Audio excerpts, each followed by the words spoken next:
Hey Merfolk fans, I'm Joe. Thanks very much for joining me today. If you'd like to support my channel, please check out the link above to my Patreon page. It's Friday, which means it's time for another one of my weekly reviews on Merfolk's progress in the metagame, and it's been another great week for Modern Merfolk. We had another two 5.0 lists published. On Tuesday, there was Jacktastic, and just today, Drakanar had his third 5.0 result published just this month in February. So extremely impressive. Congratulations, Drakanar, and congratulations, Jacktastic. Obviously, both of these lists running the 4 Benthic Biomancers and the 4 Deprives in the main deck. People have really settled at this point on Deprive as the main deck counterspell of choice. People have just realized that Wizard's Retort, as awesome as it can be if you have a wizard on the table, can be pretty clunky if you don't have a wizard on the table. So I totally agree with sticking with Deprive in the main deck. So I thought what I'd do with this video is just do a quick recap on the progress that we've made since Benthic Biomancer came out. So if I go all the way over to the left here, the day that Benthic Biomancer became available on Magic Online, I had been extremely excited to test the card because since it was spoiled, I was really high on the card. For the longest time, I've been really upset about the choices that we have at the 1-drop spot in Modern Merfolk, and it doesn't really make sense when you compare it to other decks in Modern, like their 1-drop choices. Curse Catcher, Mistcaller, they're all so narrow and extremely weak. They only get power from the Lords. But when I saw Benthic Biomancer, I immediately realized, it has multiple ways that we can get value out of it between looting cards and it becoming a 2/2. It just seemed so much better than our current choices. So I quickly made this this deck tech with Benthic Biomancer, explaining why I thought it fit so well in the deck, particularly the adapt ability being instant speed lets us further our game plan that Trickster sort of pushed us towards, which is to operate at instant speed as much as possible. And so in order to do that, I proposed that we start running these main deck counterspells. So a few of you guys picked up on that idea, and just a few days later, we had Le Pip get our first Benthic Biomancer 5.0. So I think that this was the exact deck list that I posted in my deck tech, including still having the main deck Vendilion Click and the singleton Echoing Truth. If we look at the sideboard, we've got the second Vendilion Click and the second Echoing Truth, and the relics. Still running Vencers. So yeah, this was the earliest version of the deck, but the most important thing is that we were running the 4 bends and then the 4 sort of 2 casting cost hard counters in the main deck. A few days after that, we saw M. Hayashi put up another result, this time with more of a particular M. Hayashi take on it. He runs tons of instant speeds in the main deck, fewer creatures, trying to, I guess, play a slower game, slowing the opponent down with removal and bounce spells, and then closing things out with all of these different man lands. A very sort of M. Hayashi sideboard approach too, with just play sets of a lot of different cards, including Chalice of the Void. But then a few days after that, we had Le Pip coming back one more time.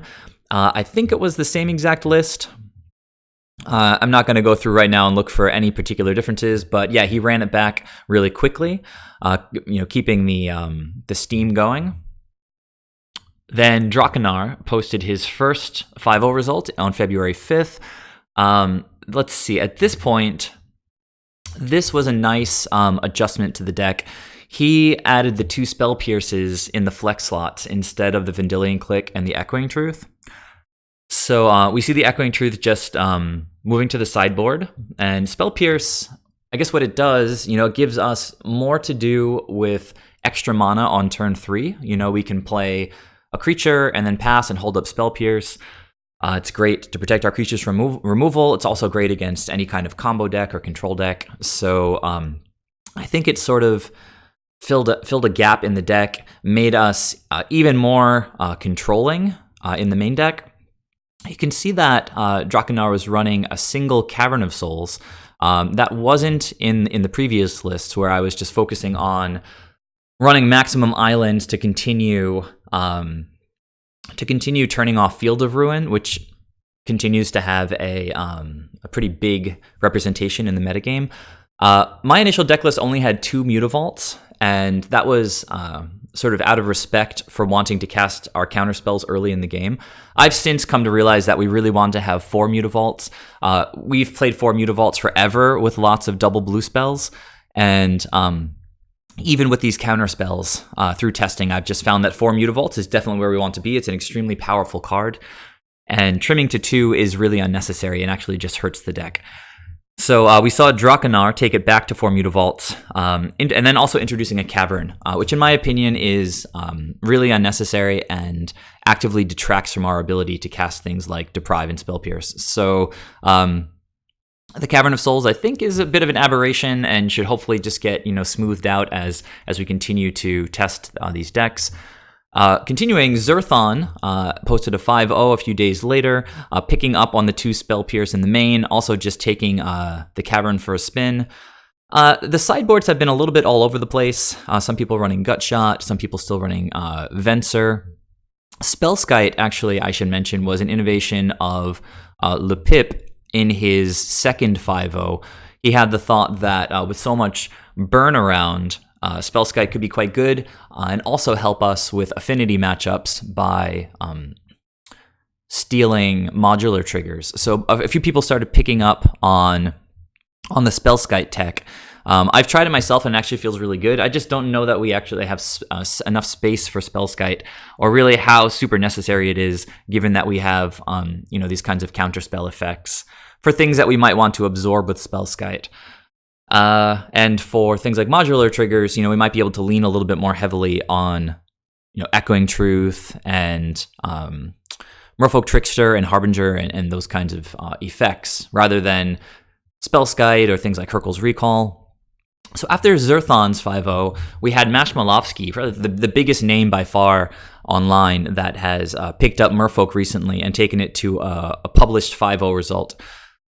For Benthic Biomancers and for Deprives, also picking up on the 2 Spell Pierce, still taking the Cavern of Souls. A lot of singletons in Mash Malofsky's sideboard, choosing to take kind of a package approach where you grab a singleton here, a singleton there, for any particular matchup, and create sort of flexibility that way, that you can just pick and choose what you want rather than being stuck like with M. Hayashi's approach of only having 4 choices. Now, Mash Malofsky has how many cards? 1, 2, 3, 4, 5, 6, 7, 8. He has 10 different cards in his sideboard to choose from. So the main board is still identical, still running this Cavern of Souls. It's funny how things just stick when these 5-0 results get posted. And then Drakanar posted his next 5-0, the second one of February. Still on the Cavern. 3 Mutavaults at this point. Interesting how that creeped in. And then I guess replacing a Mutavault with Minamo. Drakanar had been mentioning that he had gotten hit with Choke a few times, so he wanted a few more non-basics in the deck. My opinion is still that Choke is kind of fringe. You definitely don't play against green decks every round, and even when you do get paired against green decks, they have to sideboard and Choke, and then they have to draw it, and they have to hope that you don't have a counterspell or that you don't have an Ether Vial.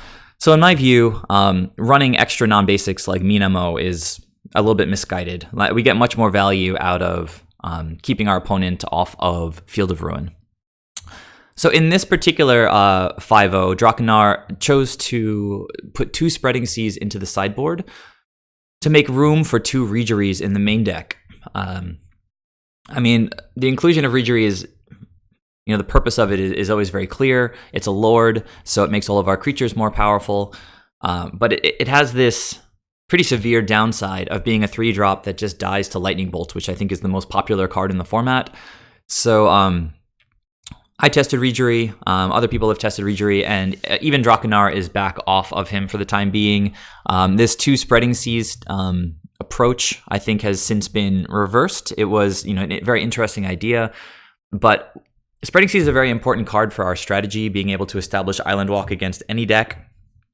being able to turn off people's important lands, like against Tron or against Jund. You have Raging Ravine and things like that. And it's also just a cantrip, so very important card in our deck. I know some pilots don't love that we have to run this card. Some people would prefer to have like Tidal Warrior, but that card's not modern legal yet. So anyhow, Drakanar continuing to experiment, in this case with the 2 Spreading Seas and the 2 Regeries. And that brings us up to this week where we had Jacktastic picking up the, what is at this point pretty much the stock list. We can see that he's moved off of the Cavern, which I think is pretty smart, as I've been saying. He's choosing to run a Tectonic Edge instead of the 4th Mutavault, which I think is potentially influenced by still being on 2 Spreading Seas. We might need a little bit of help against certain decks like Tron and Jund, where we want to be able to interact with their lands. If we only have 2 Spreading Seas, then I guess why not run an extra Tectonic Edge? And the answer seems obvious to me. We don't really want Tectonic Edge before we have 4 Mutavaults. If we're going to have gray mana, we should have our 4 free creatures that we can get onto the battlefield. Mutavault in Merfolk is, in my opinion, pretty much like the best manland in Modern in any deck, because for the price to activate just 1 colorless, it can be, or 1 generic, I should say, it can be like a 4/4 unblockable creature. It's pretty insane. So we definitely want 4 Mutavaults. You can see we're starting to move in this direction. We've got 3 in a few lists, 4 in a couple lists. Some people have been running Chalice of the Void, kind of messing around with it, but there's been no consensus on it. Again, sort of random cards, Ceremonious Rejection, Hurkyl's Recall. Some people being a little bit more afraid of our artifact matchups. And then finally, Drakanar's 3rd 5/0 that was just posted today. So he's still on the Cavern, he's still on the Minimo, still only on 3 Mutavaults. Chose to go with 2 Vapor Snags as a test instead of the 2 Spell Pierce. He was saying that he had some success with Vapor Snag. Most of the time, it saves a creature from removal. So in that case, it kind of makes me question its significance, because if we're basically countering removal, Spell Pierce, in theory, would be almost as good. Sure, there are going to be spots where the opponent can pay for the Spell Pierce, but there's also going to be a lot of spots where the opponent can't pay for it, and we just counter the removal and our creature gets to stay on the board. Spell Pierce obviously way more helpful against combo decks, trying to resolve things like Phyrexian Unlife, Goryo's Vengeance. Spell Pierce is a great answer to any of those kinds of things. I guess Vapor Snag is a decent response to Goryo's Vengeance, but if they're bringing in like Gristlebrand, then they can activate his ability a bunch of times, and Vapor Snag is only so useful. You'd rather have Spell Pierce in those spots. So you see that Regery is no longer in the list. We've got the 4 Spreading Seas back. And yeah, still running with Chalice. Echoing Truth. Got a couple of Tidebinder Mages. It's a card I haven't touched on yet in this video. I think Tidebinder Mage is exceptionally well placed in the current metagame. There's a ton of Izzet Phoenix, a ton of Mono Red Phoenix, a ton of different kinds of burn decks. There's still a lot of Hollow One. There's a lot of Black-Green, Rock, a lot of Jund. And so Tidebinder Mage is just fantastic in all of those matchups I just listed. And then beyond that, there's always going to be a lot of just green creature decks floating around, whether it's Elves or Green-White Value Town, or even something like Devoted Company. Tidebinder Mage is not super amazing against Devoted Druid itself, but that deck plays lots of other green creatures, things like Kitchen Finks that they just want to attack you with, but Tidebinder Mage can prevent that and clear up the board a little bit for your attacks. So many matchups where Tidebinder Mage is live. I'm really high on this card right now. There's also so many decks that are using the graveyard. Like half of the format is using the graveyard in some way or another. I think Dredge is either number 1 or number 2 in the format right now. But then the other top decks are, Izzet Phoenix, Mono Red Phoenix, Grixis Death Shadow. These are decks where Relic of Progenitus is extremely strong. Grafdigger's Cage is extremely strong. So the 2 main directions in the format that I'm noticing are a real prevalence of red creatures, green creatures, and then just graveyard strategies. So Tidebinder Mage, Relic, and Grafdiggers are sort of number 1, number 2, and number 3 on my list of cards to have in your sideboard right now. Echoing Truth as a catch-all is also fantastic. I think I've got 3 right now in my sideboard. So yeah, we've got 9 consecutive published Merfolk 5.0 lists running Benthic Biomancer and main deck counterspells. So congratulations to all you pilots who have been putting up all these results. It's very inspiring. It's gotten me back into playing competitive leagues. I was doing friendly leagues for months, but I feel like we have to keep this streak going. You know, we haven't been in a place like this in as long as I can remember. And all of us should just be out there in the competitive leagues doing the best that we can, coming up with new innovations for the list. I should mention, I really love that Benthic Biomancer alphabetically just pops up at the top here because he's been carrying us through a lot of these leagues. When he was spoiled, and even through the last few weeks while he's been putting up all these results, people have still been doubting on the card, which just really confuses me. I was having a chat with Nikachu on the Discord. It must have been about a month ago now. And, you know, he didn't really like this card off the bat. And I was telling him, in 6 months, this card is going to be an absolutely stock part of Modern Merfolk. And he said he took a screenshot of that. So we were going to revisit it in 6 months and see, you know, who's right and who's wrong. And it looks like the day when Benthic Biomancer is a stock part of Modern Merfolk has arrived way sooner than any of us probably would have expected. So it's been, what, if I go back to the deck tech, the card became available on January 18th, and today it is February 22nd, so roughly 1 month for it to just totally situate itself, in the main deck in a pretty strong way. So it's a great card. For any of you guys who haven't been playing it, you should definitely get on it. And I guess that's about it for this video. Please leave any thoughts you have down below. Please subscribe to the channel if you haven't yet. And if you have a moment, please check out the link to my Patreon page. I really appreciate all the support you guys give me. And I'll see you in the next video. Thanks for tuning in. Bye-bye.